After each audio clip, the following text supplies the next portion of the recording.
It's like the Kermit thing where you got Hoodie Kermit telling you like, nah, shoot the step back three. So I was like, all right, cool, let's do it. You are Locked On Fantasy Basketball, your daily podcast on fantasy basketball. Part of the Locked On Podcast Network, your team every day.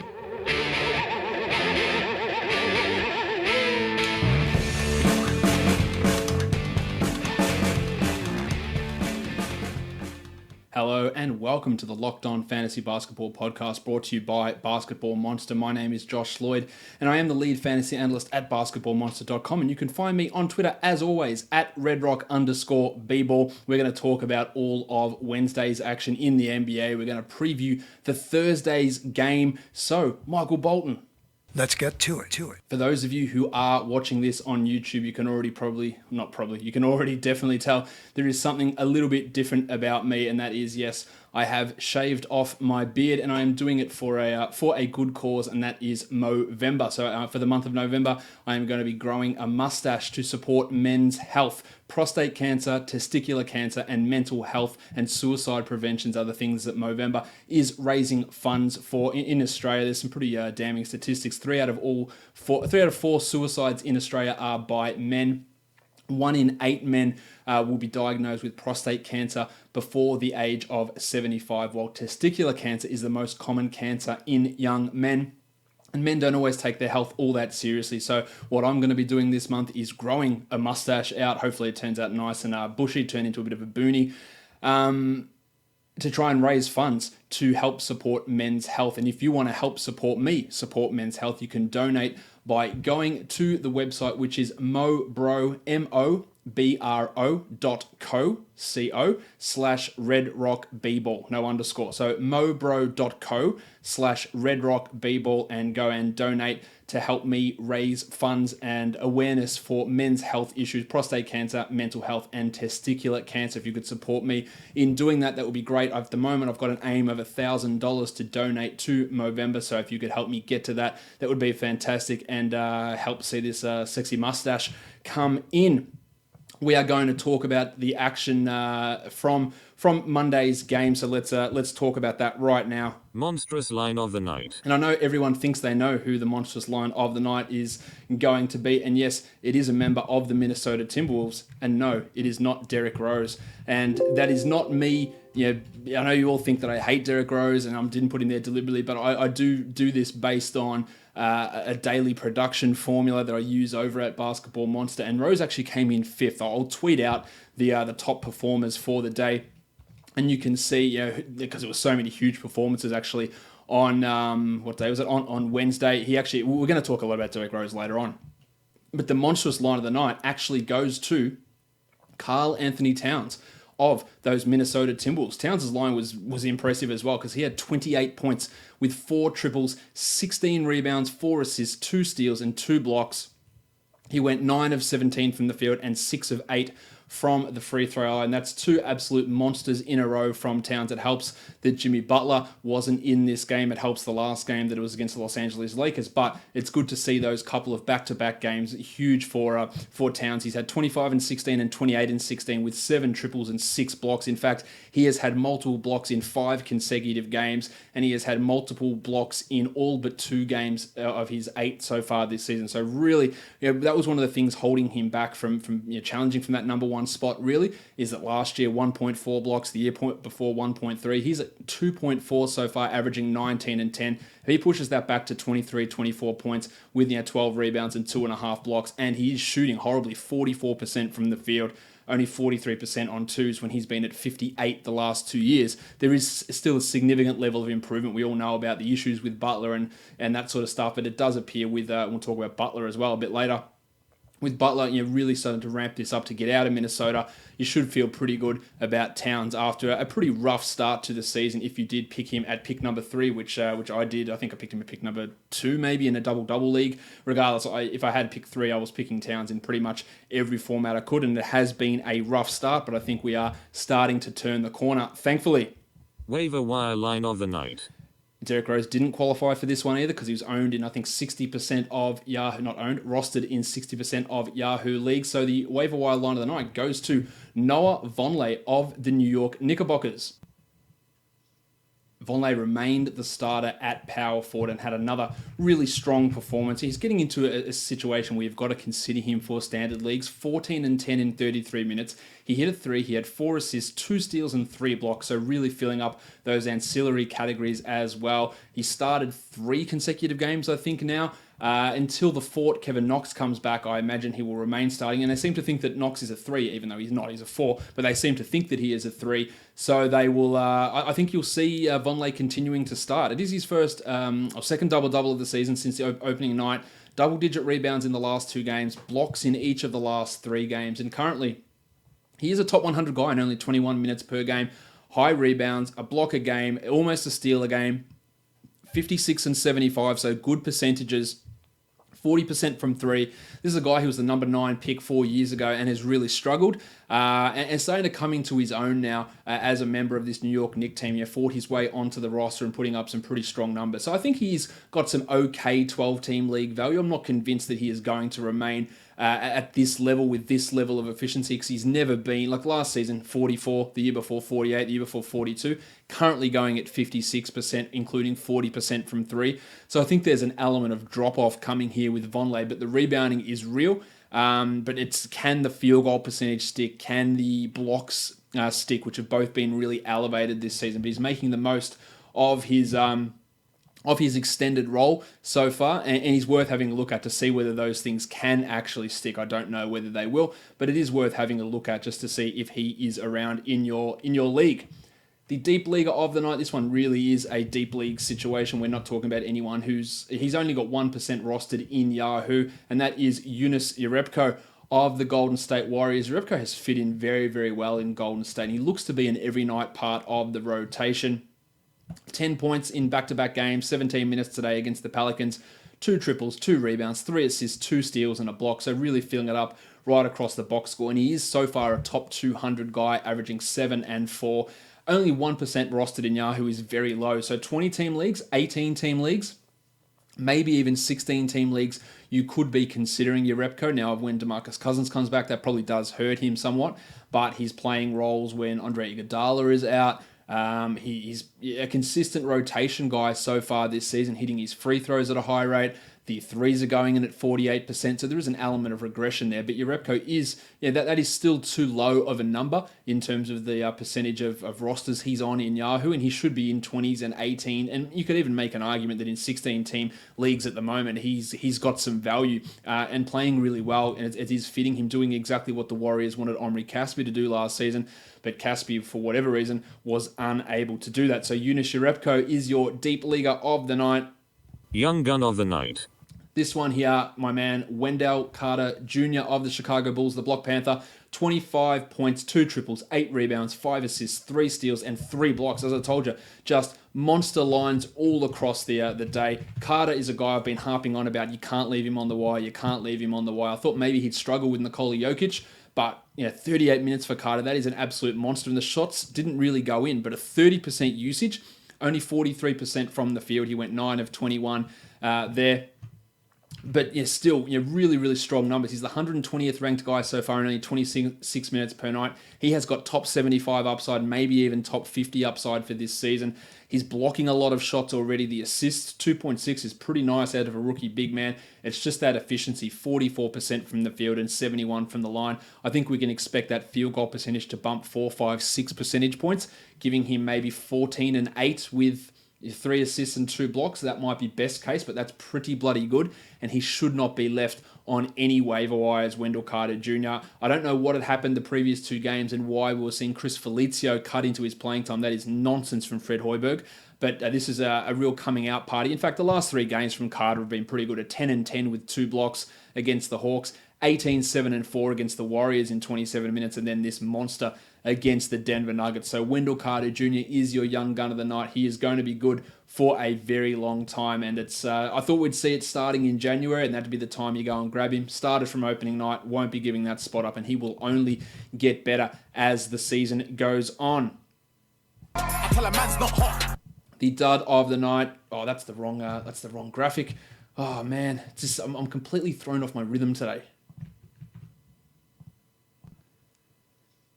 The dud of the night is actually Enes Kanter. Yesterday's Larry Nance graphic appeared on the screen. 7 points with 6 boards for Kanter, 2 assists, 3 of 11 from the field, and 1 of 2 from the free throw line. It was not great. Now, Kanter obviously started off this season absolutely on fire with 4 consecutive double-doubles, but he's been moved to the bench the last 3 games.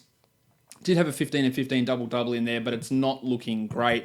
In the 3 games on the bench, 20 minutes, 26 and 21 minutes, failed to hit double digits in 2 of those, hasn't registered a block in any of those, subpar percentage in two of those 3 games, and he's fallen to be the 100th ranked player on the season. I think it's going to get relatively ugly. He's already pissing and moaning about this new role. I don't blame him because he was absolutely killing it at the start of the season, but David Fizdale's gone in a different direction. And it is a real issue for people who do have Kanter and did draft him because he was putting up really strong top 50 type numbers, and I just don't think that's coming back. Is he droppable? It's pretty bloody close. He's ranked 100th at the moment. Can he stick at that level? Well, he'd need to be playing. He's averaging 14 and 11 in 26 minutes, and that gives him the 100th ranked value. So if you think he can keep doing that and get 26 a night, I have my concerns, significant concerns about him doing that. I've got him projected outside the top 100 for the season. And it all comes down to who would you be looking at adding for Enes Kanter as to whether you drop him. But he is moving into that area, which is disappointing after such a red-hot start to the season. If your company is looking for a new way to reach customers, you could be mentioned right now. Podcast listeners are 60% more likely to interact with the sponsors that they hear on podcasts. Our demographic is 98% male, more educated, and earning more than traditional media audiences. Have your company sponsor today's podcast. Email me at redrockfantasybasketball@gmail.com. Let's move on now to the plus-minus GOATs of the day. The best net rating went to Davis Bertans of the San Antonio Spurs as they absolutely double-fisted the Phoenix Suns, kicked their asses sideways, while the worst worst net rating of the night went to Mitchell Robinson of the New York Knicks, who did start again, but did struggle there. There's going to be issues. There's going to be issues with him getting minutes or being a good player, I guess, at this point in his career as he tries to learn what's happening in the NBA. He went scoreless in 18 minutes. I grabbed him in leagues. I'm still holding on because he still got the 2 blocks today, and he'll be better than this. But it wasn't a great performance from old Mitch Robinson in today's game. Injury news, there was a little bit of this. Dirk Nowitzki says he is weeks away from returning, so that's not great, but it does help guys who are providing value at the moment, like Maxi Kleber, Dwight Powell. So the value they're providing, deeper league type of stuff, is going to stick while Dirk remains out. And when he comes back, he's not going to be anywhere near standard league valuable Dirk. He's going to be playing limited minutes, and who knows? It is a long way away for Dirk to come back. Let's talk about the Jimmy Butler bullshit story. He is his body's sore, man. He's just so sore. So this is, as Shams reported, it's the next step in him accelerating, getting away from the team to be traded. There's conflicting reports. Shams saying maybe it's going to be an extended leave. Then they're backtracking, and Woj saying he's going to be ready for Friday's game. It's going to be all this back and forward going on. They're claiming a rest and soreness. It is just the biggest load of bullshit. Jimmy is just... This whole situation is bullshit in Minnesota. It's been poorly handled by Butler, by Thibodeau, by Glenn Taylor. They've just really stuffed everything up. Thibodeau, again, you can't just keep hearing this from multiple people and multiple GMs that Thibodeau is just actually not engaged in real negotiations to trade him when Butler wants that. Thibodeau thinks he's so much smarter than everyone. Here, look at me. I'm not going to trade him. He wants it. I'm just not going to do it. And I'm going to tell my boss I'm doing it. I'm going to tell Jimmy I'm doing it, but I'm not. But this shit gets out. It's clear. Everything gets out in the NBA at all times. So I don't know what he's trying to achieve. Butler now kicking up a fuss that he's not being traded despite protestations. I'm going to play every game. If I'm not hurt, I'm going to do everything for my team. Clearly not, because he didn't play today because he was sore. Just a real terrible situation. I don't know where Butler's going. If it's Houston, Miami, the Sixers, the Clippers, I don't know where he's going at this point. If you do have him on your team, you get a little bit worried. I don't think this is turning into an Eric Bledsoe situation where he's just not going to play. But you're not happy with this. Going to Houston's obviously the worst situation for Butler's overall value, but it's far from a guarantee that's going to happen. If you can trade him away for a Paul George, for a second round type play, maybe it's Kemba Walker, maybe it's Kyle Lowry, maybe it's Ben Simmons, maybe it's Joel Embiid, I'd make those deals. Trading away for a a lower ranked type of a guy like a Nick Vucevic is actually pretty high up, but one of those 30 to 40 type guys because you're panicking. I wouldn't be making that move personally. Jeff Teague also missed today's game.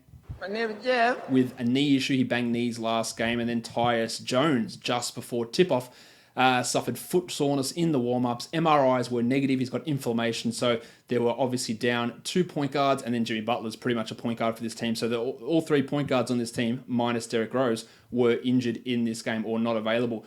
Update on John Collins, the Baptist. His ankle, he's not feeling really any soreness at the moment. He's going to be reevaluated next week, so that's good news for him. Hopefully we get an answer. November 4th is his reevaluation date, and then we can get a firm timetable on when he is coming back. I think a top 50 season is coming for Collins, but it is going to be slow going in getting there. If he was dropped, I would go and grab him now, and let's just wait out to see what happens November 4th to see whether he will be back in business. Reggie Bullock sprained his ankle today. The Shark, Bruce Brown, took his minutes. Didn't really do anything to get us overly excited. You know my takes on Bullock. He's a guy that scores. He hits threes. He does it relatively efficiently on low volume and doesn't do anything else. So he's, to me, really a fringe guy. So depending on what, I guess, comes back result of this ankle injury, depends on what you're going to do with him. But he's far from a guy where he's just absolutely locked in at tremendous value. In fact, this season, he's the 239th ranked player, Reggie Bullock, which is obviously not a great result for old Reg at the moment. I think I might have given the wrong ranking number for Enes Kanter before, and if I did, I apologise for that. I'm just going to bring up that number. I think I had my wrong thing set on there. Bullock is actually the 278, so I wasn't too far off. And I said Kanter was 100th, and he is actually 69th. Giggity! How did I miss that one? Yeah, I had the wrong number there for Enes Kanter, so I apologise for that. This lack of beard is really throwing me off. Yeah, Bullock, 10 points. Not shooting the ball well at all. 25% from 3, 33% overall. That will get better, but he's not a high priority guy by any stretch. Donovan Mitchell sat out the end of the Jazz Wolves game with hamstring tightness. He'll be updated on that on Thursday to see whether he misses time. Of course, they're going to be really cautious with the Don and his hamstring, so maybe a game or two could be missed. You'd look for Grayson Allen, Dante Exum, maybe Alec Burks if his hand is okay to fill in the gap there, but none of them would be, it doesn't appear like it's a long-term situation, and none of those would be guys that you'd really be having massive interest in streaming. Well, Victor Oladipo, not really injured, but was suffering through an illness. So maybe that's some of the reason that he's a little bit off at the moment, that he is pretty sick. And not things aren't going exactly to plan for Victor Oladipo so far this season.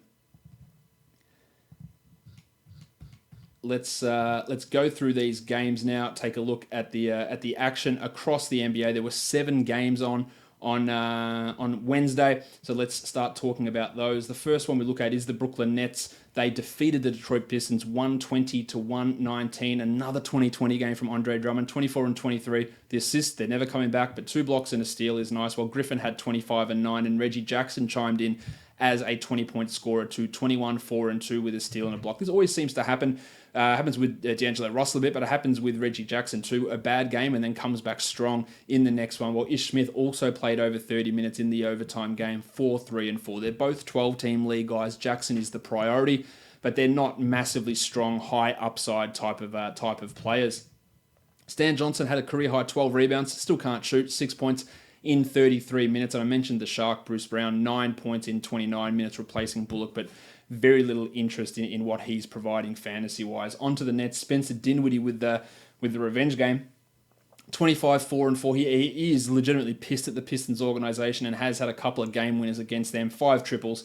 A strong performance from Dinwiddie, but like the Reggie Jackson-ish Smith scenario, he's not a guy that is consistently putting up good numbers. He's not consistently getting this sort of playing time.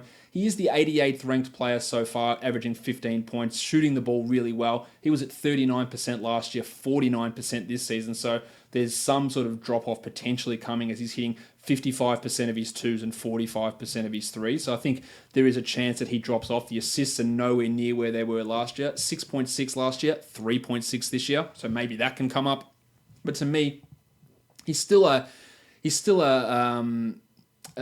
fringe sort of a guy in terms of his fantasy value for standard formats. Nothing massively that you look at and go, yeah, I've got to have Spencer. Karis LeVert, 19, 6 and 6, and Jumpin' Joe Harris played well, 23 and 5. He's a fringe guy as well. 30 plus minutes for Jared Dudley, 38 in fact, 11, 6 and 3, while Rondé Hollis Jefferson, 8, 7 and 3. Hollis Jefferson's up and down, terrible game, good game, terrible game. Still remaining on the bench. I do have my worries about Hollis Jefferson for this season. I mentioned that before. I don't think he's necessarily going to be a must-roster guy all season. I think he will eventually get this starting spot back. It hasn't been great, but I'm not sure I look at him as necessarily a top 100 guy. His steal rates continually come down. I don't know why, after having such a high level in his rookie season, he just can't seem to get steals anymore, which obviously impacts his overall value. The shot isn't there at all at this point. Hasn't hit a single three all season. Has even taken away. He's 0 for 4 from the season, so that doesn't really help in terms of his overall value. So I still think he probably is a 12-team guy, barely, but it's not great at the moment. D'Angelo Russell, 6, 2 and 6 with 3 steals, while Jarrett Allen got into foul trouble, fouled out, in fact, in 22 minutes, 14 and 9. So you're happy with that just because he got 14 and 9 in limited minutes, and you just hope that he plays more than that on a regular basis, not like today. Let's talk Utah and Minnesota. The Jazz lost to the Wolves 125-128. Rudy Gobert got into some early foul trouble, but rescued that with 22 and 13 and 3 blocks, while Mitchell had 26 with 5 assists. So good lines there. Crowder moved back to the bench because Derek Favors was back. 18 and 7 with 5 triples in 30 minutes for Jay. I think Jay Crowder, he's more valuable than Derek Favors. He's playing more minutes than Derek Favors. He's outproducing Derek Favors. He's fine as a 12-team league guy, but he's really a fringe guy. Again, if he's on your roster, he's probably your worst guy. And 13 and 6, poor percentages, which has been pretty much the consistent thing throughout his career, apart from one weird outlier in Boston where he shot 40% from 3. You can't really do that at all, apart from that one season. Doesn't do much. Steal rate is way down after that weird season in Boston. Doesn't get assists. He is more of a 14-team than a 12-team guy, but outperforming Favors, who did return Derek and had 14 and 8, but he is not a 12-team league player.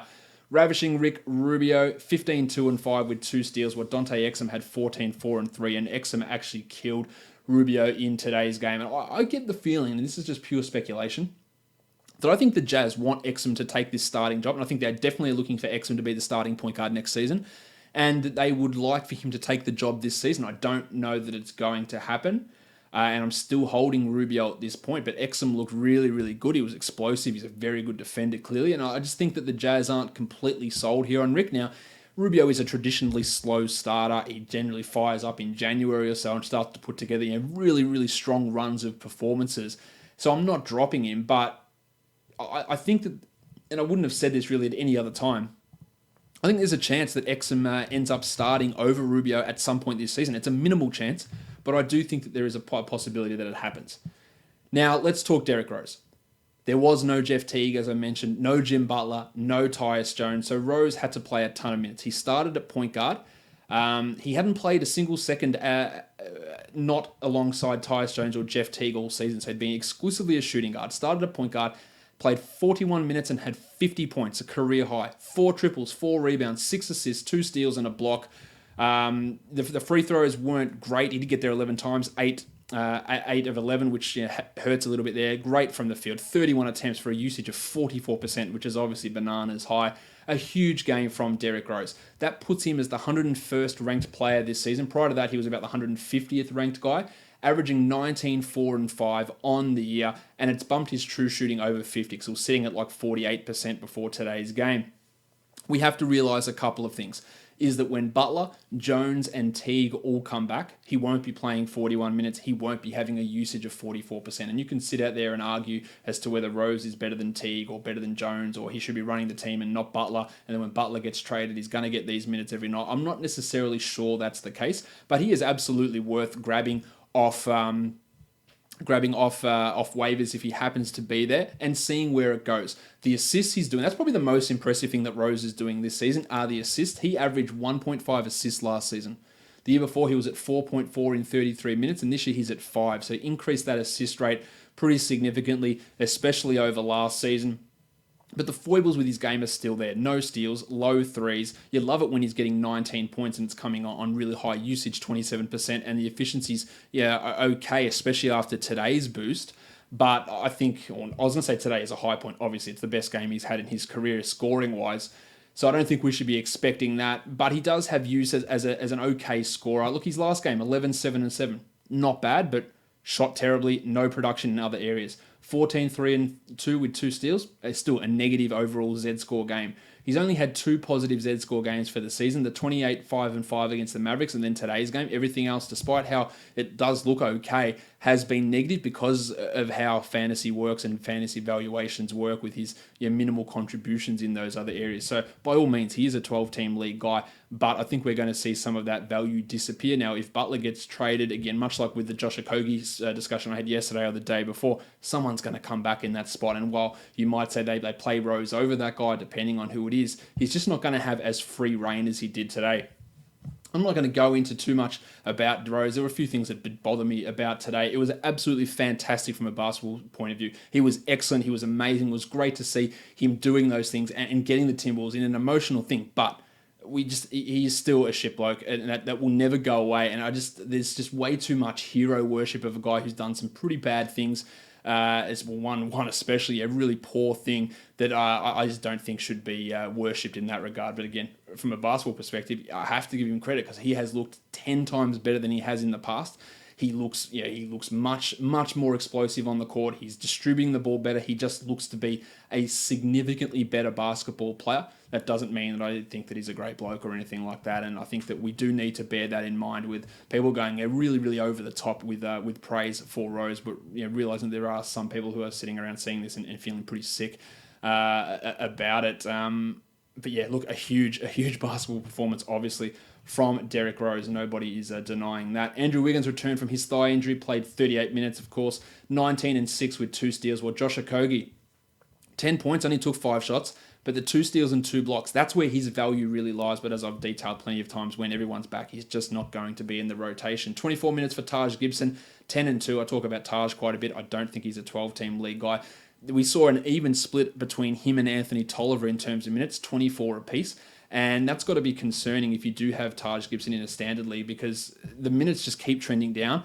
And I don't think that he is a top 100 or a standard league player for this season. And only the 8 minutes for Gorgie Jeng, while Karl Anthony Towns played 40. That's a little bit disappointing because Jeng had been having a pretty strong season. But yeah, he's clearly not a standard league guy.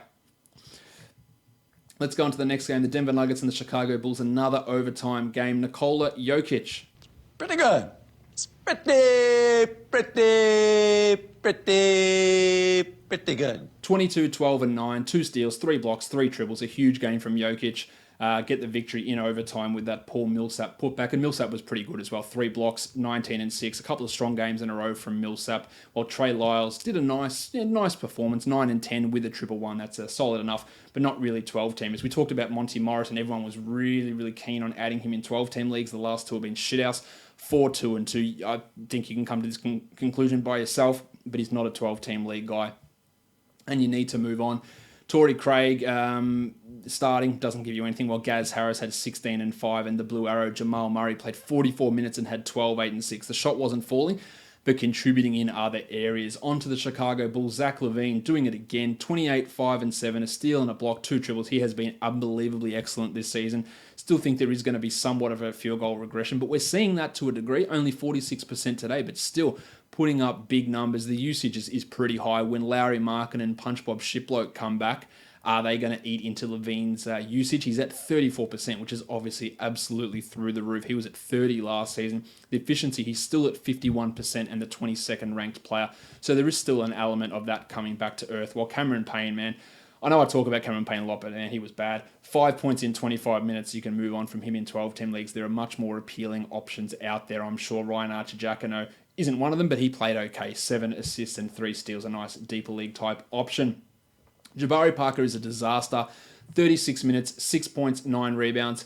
I'm getting pretty close to saying he's not worth holding in 12-team leagues. In fact, I think I'm there. If there's someone else that you want to go and add, the reason is when Portis returns, when Markkanen returns, if he can't thrive now, when is he going to be able to do it? I just don't see it for Jabari. He has got a terrible attitude. He does not give a single shit about defense at all. Bad teammate, bad with the press, surly, not doing anything offensively. He's just not good. he just isn't good, and I'd be happy dropping him at this point. I don't think he is going to be a top 100 player for this season. Really, really disappointing from Jabari, and it still feels that the Bulls signed him because he's from Chicago. The next game, we take a look at the Indiana Pacers and the New York Knicks. Domantas Sabonis, man, 21 minutes, 30 points, 9 rebounds and 2 blocks, a perfect 12 of 12 from the field. This guy has been excellent this season. They played him a lot more alongside Miles Turner, which is interesting because if he can do that, then his value goes up. He's a top 40 player so far in only 22 minutes. These numbers are crazy. 14 and 10 in 22 minutes with 71 and 78 as his percentages. Just nonsense. He's 100% on his threes. He's only taken, I think, 1 so far this season. Hit his only 3. The assists at 2.1 are a little bit down. You'd hope they get higher. And then the blocks and steals are marginally elevated. But for now, you got to have him on a roster, and you got to see exactly how this pans out with Domantas Sabonis, because he's killing what Miles Turner can do. 8, 3, and 4 for Turner with 2 blocks in 29 minutes. This is why I was down on Turner heading into the season. I saw no path for him to improve as people thought that he would. He's really struggling outside the top 100. He's not a guy that I'd drop at this point. Those blocks are nice, but man, it might get close to it, to be honest. There's a real chance that Sabonis is a better player than Miles Turner already. And that's worrying considering they just signed him to that extension. As for guys who are potentially droppable, Tyreke Evans, 21 minutes, 5, 5, and 3 with a steal and a block. I don't know why they paid him a $12 million contract if they're just not going to use him and prefer Daz Collison and Corey Joseph over him. He's outside the top 150 in 20 minutes per game. In 25 minutes per game, he's fine. 20 minutes per game, not going to cut it. So again, probably consider moving on from him. Not a definite drop. It really depends on your individual situation and who you'd be looking to add if you do happen to move on from Tyreke. But it's been disappointing. I didn't expect that 3-way point guard situation to be the way it is. Daz Collison, I thought his minutes would be reduced this season, and they are. But Corey Joseph's cutting in there. 32 for Joseph, 24 for Dazza, 8, 3, and 6. This is what I expect from him more regularly. 6, 2, and 6 for Joseph. These are, along with Tyreke, probably just 14-team league players. Well, Doug McDermott continues to be bad. Oladipo, 24 and 6. At least he had the 2 steals and a block there. Still can't hit free throws. It's a real one of those weird things that maybe it's going to persist all season. He just cannot hit them at all, as I discussed on yesterday's show. The next game, we take a look at the New Orleans Pelicans and the Golden State Warriors. Anthony Davis was back 17, 12, and 7. His assist rate is absolutely through the roof this season, Anthony Davis. I don't know why we're getting just so many weird numbers this year. So many big men. Yeah, DeAndre Jordan had 9 assists the other day. Anthony Davis is averaging over 5 assists per game. He's almost doubled. He's over doubled his per 36 assist rate from last season. He is so far the number 2 ranked player on the season. I think Steph has overtaken him for number 1, averaging 25, 13, and 5 with 2 steals and 3 blocks. How crazy is that? 25, 10, 5, 2, and 3.2, shooting 50 and 72. And he's not the number 1 guy. I think that's that free throw percentage at 72, which again, why is he 10% lower or 10 percentage points lower as a free throw shooter than what he has been? Some, again, weird stuff. Drew Holiday, 28, 3, and 9, while Nick Mirotic, 26 and 12, and Etuan Moore had a strong game. 21 points in 39 minutes for Etuan. Continues to put up these strong games that do come on high efficiency. He's a pretty low upside guy to me. He's outside the top 100, averaging 15 points, but it's coming on 53% shooting, limited steals, no assists, 2.4 rebounds. He just doesn't help in those areas. And if those numbers come down in terms of his overall efficiency, then he's going to dip out of that top 125 pretty quickly. He's absolutely fine as a 12-team league guy, but upside's limited. No Alfred Payton, so we heard that Solomon Hill was starting, and then we had that changed up exactly like the Pelicans did the day before. I don't know why they continually just change these last-minute starting lineups. Tim Frazier started. He had 8 points in 21 minutes, while Frank Jackson had 3 in 18 minutes. Alfred Payton could be back for next game, which is today, if you listen to this on Thursday. So not much to look at there with Frazier, Clark, or Frankie Jackson. As for Julius Randle, just can't get the minutes, man. 23 minutes, 11 and 10. Darius Miller was out, so it wasn't like they were going small and playing him there to limit Randle. He just isn't getting the same playing time I'd hoped he would have gotten this season. Still being productive, but not going to reach that limit or that upside. Steph was amazing. 37 points, 7 triples, 9 assists, 2 steals, continues to just be unbelievable. The efficiency through the roof, the free throws, fantastic. He is turning back the clock and he is showing everyone just how unbelievable he is. 33, 5, and 6, averaging over 6 threes a game. That is nonsense. 1.3 steals, and he's doing it shooting 53%. There is going to be a cool off. Actually, let me rephrase that. If this was anybody else, I would say there is going to be a cool off. But I don't actually know with Steph anymore whether... If you were to say at the end of the season, Stephen Curry averaged 6 threes a game and shot 50% from deep, you'd go, all right, cool. I guess this is just what happens now. That's just how good this guy is. He is on an absolute hot streak to begin this season, putting up some monster performances. Durant had 24, 5, and 8, and Draymond actually got it going offensively, 16, 14, and 8 there as well. While that center, triumvirate, Coach Steve Kerr. You can call me Coach Steve. Just mixing and matching. 11 minutes for Damo Jones. He's been poor lately after a really good start to the season. Not a 12, not a 14 team league guy. Same as Kevon Looney or Geordie Bell. Alfonso McKinney, impressive again. Deeper leagues, dynasties. You got to pay some attention to him. He looks good out there. Let's go to the next one, the Spurs and the Suns. Man, this was an absolute ass-kicking, 120-90. So limited minutes right across the board. I don't really need to say much about the Spurs, except Rudy Gay continues to look good and continues to shoot the lights out from 3, which will obviously regress. 12 and 8 in 23 minutes, while Dante Cunningham remained in the starting lineup. And Jakob Poeltl, I thought, could have value. Obviously not. He is a clear cut in everything but dynasty formats. He just looks lost out there, and this was it. Aldridge and DeRozan, just an absolute ass-kicking. As for the Suns, they did make a change to their starting lineup. TJ Warren moved in ahead of Ryan Anderson. Igor Kokoshkov after the game was non-committal as to whether this would be permanent. It has to be permanent. Ryan Anderson is not the future. He is old and he's not good. And he played barely, would he play 8 minutes today against the Spurs? He just isn't good. TJ Warren, 21, 3 and 3, shot the ball well again, 50% from 3. And now if he's going to play big minutes, 36 minutes here, you got to grab him. I said, look, his numbers are going to dip and he was only getting 23 or 24 minutes a night. This changes everything if they're going to go with him as a starter. Trevor Ariza, strong from him, 14 and 7, but still fringe to me. Well, my man, McCall Bridges, I'm ready to say it, he is better than Josh Jackson already. 16, 1 and 3, 2 steals. He should be getting all of Jackson's minutes. He should be playing 24 a night immediately, and at some point, he should be taking minutes away from Trevor Ariza. Big night from him, not adding him in 12-team leagues yet, but yeah, he's clearly better than Josh Jackson, who was shit again. 4 points in 21 minutes for Jackson, and he's a disaster at this point, just terrible. Elie Okobo got the start, 28 minutes, 8, 4, and 5. It's not spectacular. I think if you added him, you would absolutely hold on to him after this. We don't know what's going to happen when Isaiah Kanan returns, but Kanan should not be getting this starting job back. They need to see what Okobo and what DeAnthony Melton could do, and Melton did what we expect. 20 minutes, 7 points, 3 steals and a block. I think that legitimately, and this is big praise for DeAnthony Melton, I think he can be a better DeJounte Murray. Now, Murray's only played 2 years and just suffered the ACL injury, and maybe he was going to really take it up a notch this year. Maybe. I think Melton can be a better offensive version of DeJounte Murray, which is a top 50, top 40 fantasy guy if everything comes together. Okobo can be more of a top 100 sort of a player, but yeah, is a little bit more advanced in where he is as opposed to where Melton is, and I wouldn't be adding Melton in anything outside of Dynasty League, but Okobo I think has got a real chance to remain as the starter on this Phoenix Suns team. Remember though that Devin Booker is injured and not playing.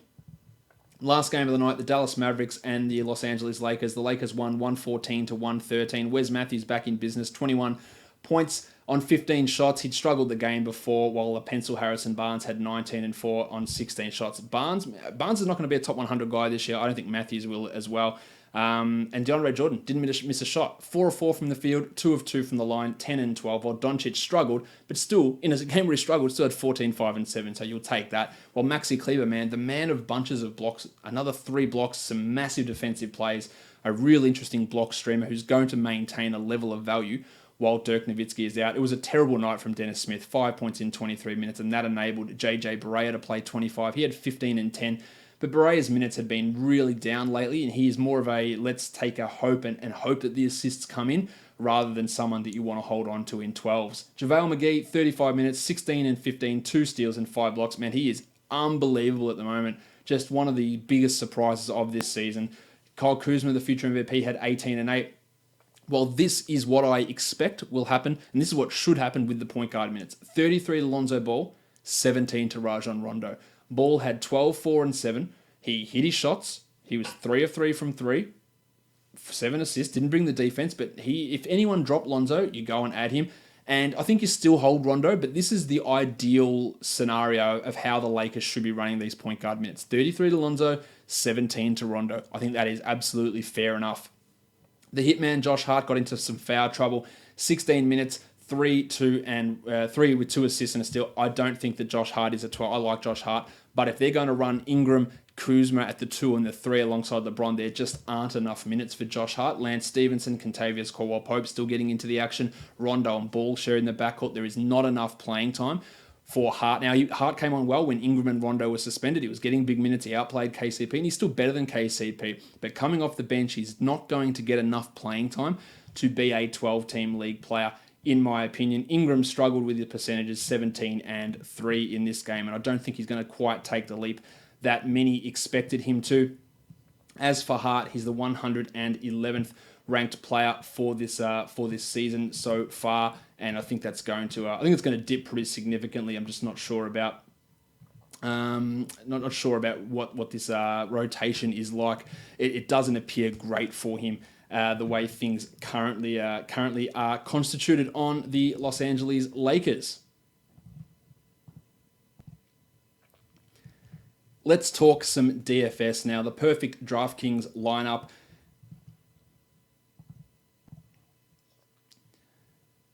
Derrick Rose, 69 points.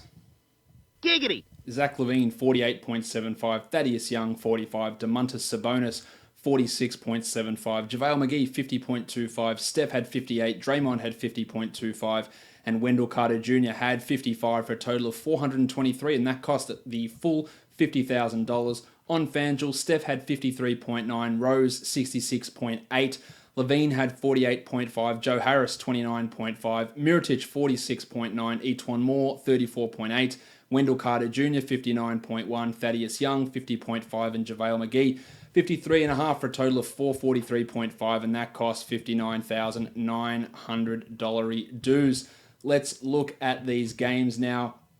Going to be focusing more on DraftKings scoring for today. The Denver Nuggets and the Cleveland Cavaliers. The Nuggets favored by 5 on a back-to-back. The total, 223.5 points. Point guards, Monty Morris is down at 3,900. It has struggled the last couple. I think it's worth a GPP look on a 6-game slate if the scoring can come back. He did have that 40-point game, and it is the Cavs who enabled Trae Young to go bananas twice. So I think that Monty is a tournament option. While I like Colin Sexton, 4,600. 33 in the Cavs' first win. I think they're going to give him more opportunities again under not interim head coach Larry Drew. So I like Colin there at 4,600. Jordy Clarkson's at 44. Nah, not interested. While the Blue Arrow at 7,400. Jamal Murray.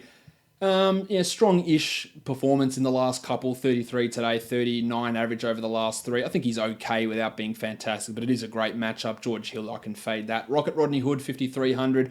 Really got going, but we talked about it. Really high shooting percentages, abnormal steal numbers. So tournaments only for Hood, while Gaz at 7,000. Gaz Harris, I think that's pretty rock solid as a cash type of an option. Malik Beasley getting the minutes, but not really the production. So maybe you think it turns around. I don't really feel that. The small forwards, Chetty Osman, 55. I like that. I think that's strong for cash. The minutes have been there pretty much every night. A couple of off-shooting performances. 32 in against the Hawks. I think he can get you 28, 29 here relatively comfortably. Trey Lyles at 45 and exceeded that value today against the Bulls. Another opportunity to do that. I'm not sure his floor is really solid enough, but a 22-minute sort of a guy, could easily get to that. He's averaging more than a point per minute over his last couple of games. The big man, Tristan Thompson's at 48. He played 29 minutes last game and had 41 points. I'm not really sure he's going to be able to hang with Nikola Jokic at all, but we saw the Block Panther, Wendell Carter, have a monster game there, so maybe you consider Thompson. I don't. Well, Jokic, 10-1, I'm ready to go in. He just gets you 50 pretty much every night. 60 against the Bulls. Happy for him to go out there and drop another one of those on you. Paulie Millsap, 6,100. Strong performance from Millsap today. Cavs, big men have done pretty well against the Cavs so far this season, so I think Millsap at 6,100 is worth a look. Laz Nance at 62, that's too expensive considering what Drew did with the minutes last time, which was a bit of a concern for him moving forward. On Fanjul, I like Osman at 63, I like Jokic at 10-2 quite a bit. Malik Beasley's your tournament type guy at 3,600 who's getting the minutes, and if the production comes along, then maybe. And I do like the 5,000 there for the young bull, Colin Sexton. I think there's some value there in Sexo getting it at 5,000. Let's go on to the next game now. We're looking at the LA Clippers and the Philadelphia 76ers. The Sixers are favored by 4.5. The total is 228.5. A low spread means that we're unlikely to see much of Markelle Fultz. For the Clippers, Luke Marmute is questionable with that knee issue. If he is out, it's Milos Teodosic, weirdly enough, who takes those minutes on, and prison Mike Scott. Fultz is at 4,300. He's had a 30-point game this season. That's great. I don't really see it in this matchup for him. While Beverly at 4,100's had a couple of okay games, but again, not really feeling it against Ben Simmons and the Sixers. As for Simo, 9,600. It's pretty expensive for Simmons. He did play well against the Clippers last season. Beverly's not really going to be able to slow him down all that much. I think not going up against an elite defense like the Celtics or the Raptors should enable him to push to that 50 mark. So I think it's a relatively good spot. Gilgeous Alexander, Lou Williams, Shamet, they're all point guards, and I don't really think you need to worry about them too much. JJ Redick at 5,600, just a rock-solid cash guy. Closer game means more minutes. His usage is through the roof this season as well. Redick much higher than in previous seasons, while Avery Bradley's not interesting. Bob Cuff, 5,400 for Robert Covington. I love that. This guy is crushing it, averaging 32 over the last 5. This should be another 30. Previously, I've been like, normal tournaments, he's inconsistent, but he is bringing the defense every single night. Even if the shot's off, he's rebounding. He's doing so much for this team. Covington at 54, I think he's one of the better cash guys out there. As for Šarić, who's been shitful, 4,900 for Dario. It's getting low enough where you go, hey, maybe he has a 35-pointer. It's a possibility. I have no faith in it whatsoever. But I'd consider Šarić as a tournament guy, while Toby Harris at 76, maybe just overpriced $500. Not a bad guy who is going to have a fairly solid floor. And the Rooster, killing it, Danilo Gallinari, 6,500 for him. I think that's worthy of a look as well. We know that the issues with him is injuries, but if he's on the court, he's producing pretty much every night. The big man, Joel Embiid, 10-3, love it. Absolutely love this one against Gortat, against Harold Boban. Who's going to be able to stop Embiid? He's crushing it almost every single night that he's out there. As for Harold at 5,200, I think this is one I might leave him out. And the Moose, Mike Muscala, 3,400, probably not. Gortat and Boban, I think we'll leave both of those alone as well. Don't really see much opportunity for them to put up decent numbers against Embiid and the Sixers. On Fanjul, Redick at 5,200 is a good cash play. Covington at 65, Embiid at 10.9, and Toby Harris at 75 are all pretty strong cash guys as well. While Šarić, not quite as attractive as on DraftKings, but at 5,200, I think is decent enough to consider him. Simmons is at 9,800. Yeah, not bad, but there's probably some other options. But I think there's still some value in Ben Simmons on the old Fanjul. Let's go to the next game. It's the Oklahoma City Thunder and the Charlotte Hornets. The Hornets are favored by 1.5, and the total is 226.5. The Thunder, smacked the Clippers last game, got their first couple of wins on the board. Are they back in business? I'm not sure I'm ready to anoint them just yet. Well, Vegas obviously isn't, because they're not favored in a game that you would think they would be favored in. But a good opportunity here for them nonetheless. At point guard, Westbrook on DraftKings is 10,700. I love that. He's come out, no ill effects from this knee injury whatsoever. And Kemba at 8,800 has been red hot to start the season, giving you 40 almost every single night. The lowest score he's had has been 38 points this year. So I really like both of these guys as cash options. Westbrook obviously more expensive, but they've both got their uses. Dennis Schroeder at 5,600, I'm not interested. Tone Parker had a monster last game, but repeating that is going to be pretty bloody tough. Nick Batum is down at 5,700 on DraftKings. I don't see how you can really go past that. His assist numbers are way down this season, but he's still producing. 34 last game, 28 average over the last 5, which is fine at 5,700. I feel pretty good about his minutes. Malik Monk, Jez Lamb, no confidence in these guys. I could throw them into tournaments. I wouldn't throw them into the same tournament. They're just one or the other. They're not stackable type of guys in a lineup, but I don't know which way it's going to go on a nightly basis. While small forward Miles Bridges, 3,500. Again, not sure he has the upside of Monk or Lamb. The price is interesting, but I'm not really super confident in him. Marvin Williams at 3,900 for a reason, because he's been bad. Kid Gilchrist at 39. He's churning out 24s and 25s relatively regularly. which at 3,900 is not bad cash type value. So you could consider Kid Gilchrist if you're just looking to stack some other high price guys around it, whether it is Embiid or Simmons or Westbrook, these sort of guys. Kid Gilchrist gives you a bit of leverage to do that. Paulie George is at 9,100. I really like that for cash, and 45 points for him is far from a stretch. I think that's a pretty good spot to look at Paul George. Alex Abrines, Terry Ferguson, probably not interested in those guys. The big men situation, Cody Zeller's at 4,000. He's giving you almost 20 a night. Or, yeah, he is giving actually more than 20 a night. 22 average over the last 5, which at 4,000 is not a bad cash base. Still probably want to go in a different direction, more sexy direction, but he's not terrible. While 7,300 for Steve Adams. 38 minutes in his game back after the calf issue, 43 points. He's all right. I think there are better centre options out there. Bill Hernan-Gomez and Nerlens Noel aren't those better centre options. Let's look on Fanjul. We've got, I think Cody Zeller at 46, given the pricing structure over there, is a pretty good cash play. Batum at 66, I like. Paul George at 93. Westbrook at 12. They're all cash and GPP guys, while Miles Bridges at 38 is a tournament type guy, yeah, as is Monk and Lamb. But I think on Fanjul, given the pricing, I lean Bridges more than Lamb or Monk over there. Let's go on to the next game now. We've got the Sacramento Kings and the Atlanta Hawks. The Kings on the road are favored by 2 and the total is 231. The Kings winners of 4 straight games, including 2 on the road against the Heat and against the Magic. At point guard, De'Aaron Fox is listed as probable with a back issue that did bother him last game, so that's something to pay attention to. But on DraftKings, he's at 6,700. This should be a 40-point type of performance against the Hawks and Trae Young. If he was fully healthy, that would be the most smashable of smashable cash plays, I think. Even still, I think it's pretty strong value, while Frank Mason at 34 is not all that interesting. Trae Young, 7,100, probably a bit expensive for Young. I would take Fox over him every day of the week for that extra 400, even with the back concern.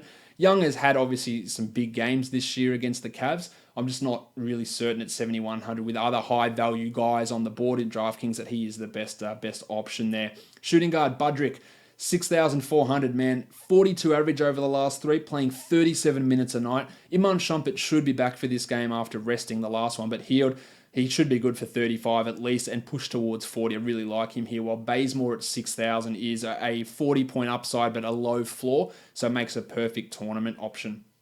Shumpert, Lynn, Ferrell, Carter, they're all no's. Small forward, I like DeAndre Bembry as a cash play. $4,000. The minutes are consistent. He produces across the board. And if he has a night where there's a bit of a scoring explosion, it could be a 30 or 35 pointer, which works pretty nicely at that salary. The artist formerly known as Torian Prince has had a couple of shitful ones in a row. He is at 6,900. Giggity. I don't hate it. There are better options, I think, on DraftKings to go there. While Nemanja Bjelica is up to 6,200. He is crushing every single night. Another low spread game means probably larger minutes for Bjelica. I'd be more than happy to go with him there at that 6,200, averaging 38 over the last 5 games, which is astonishing that he's been that good.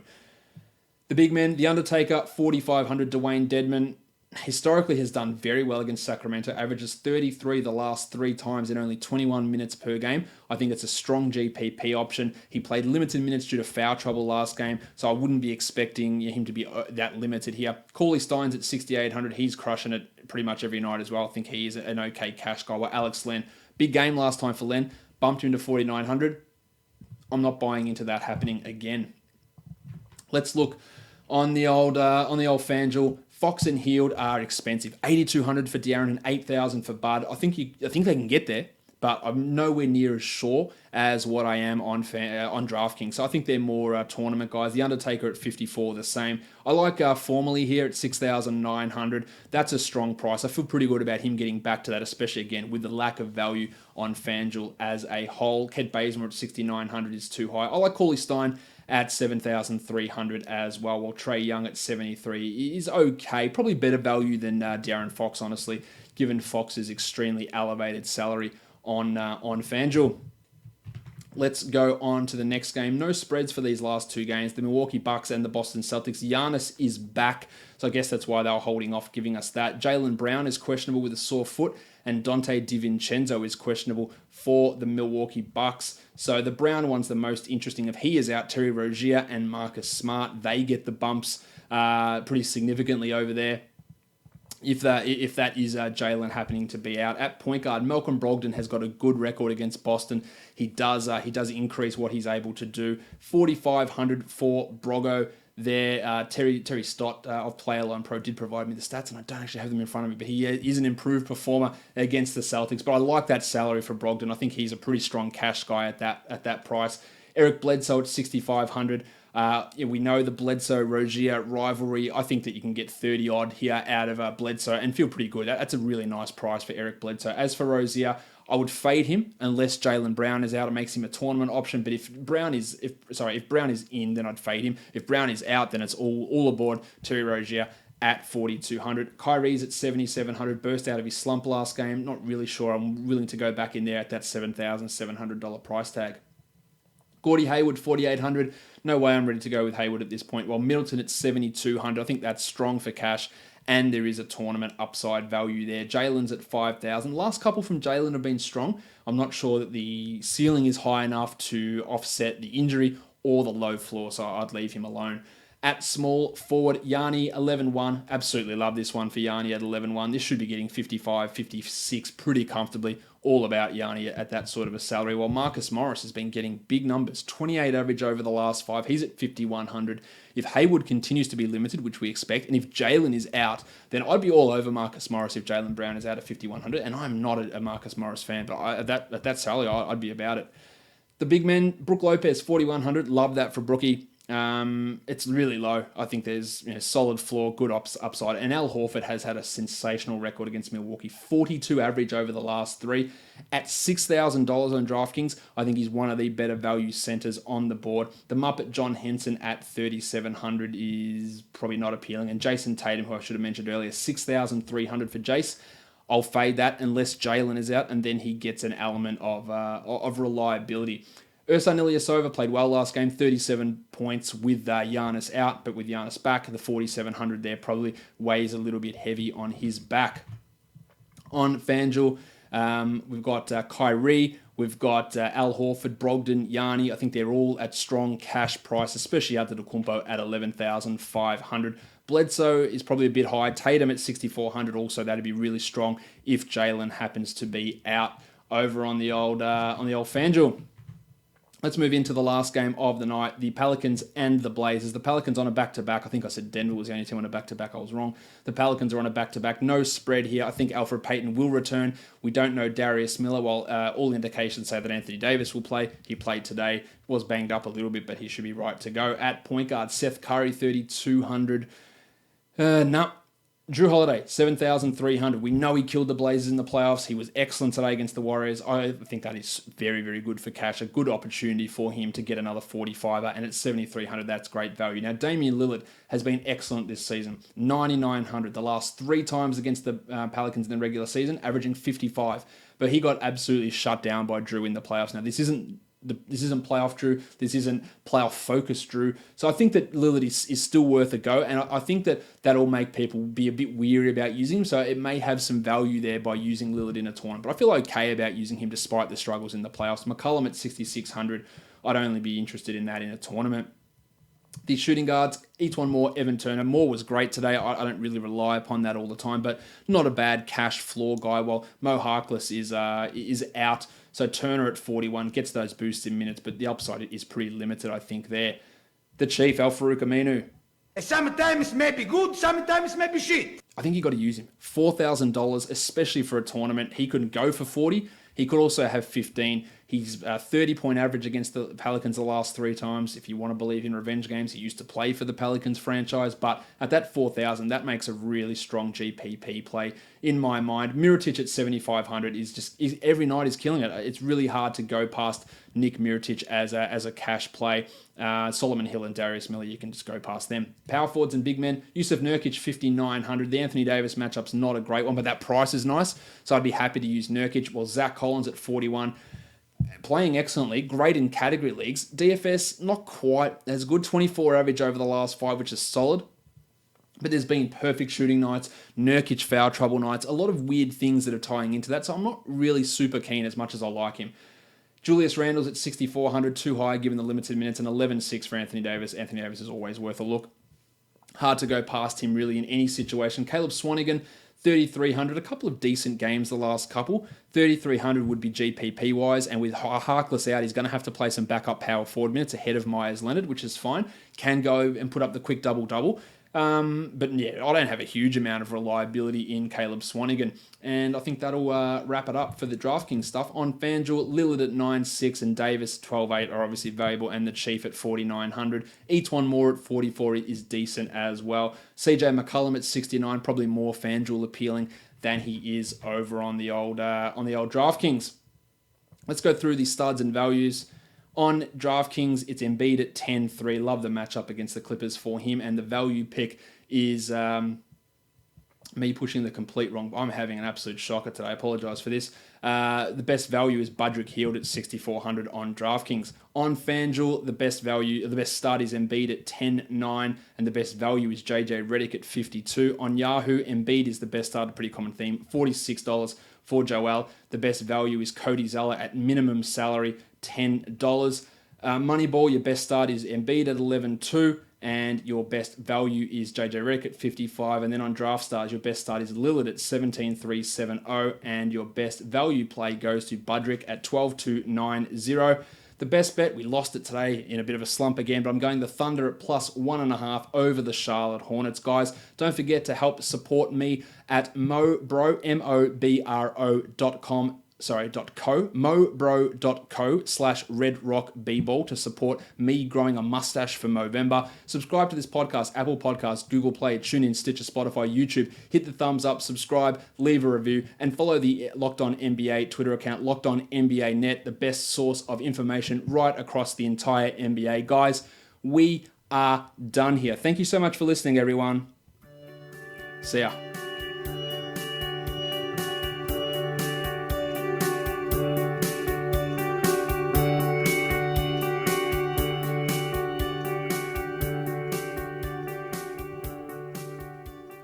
Spencer Dinwiddie.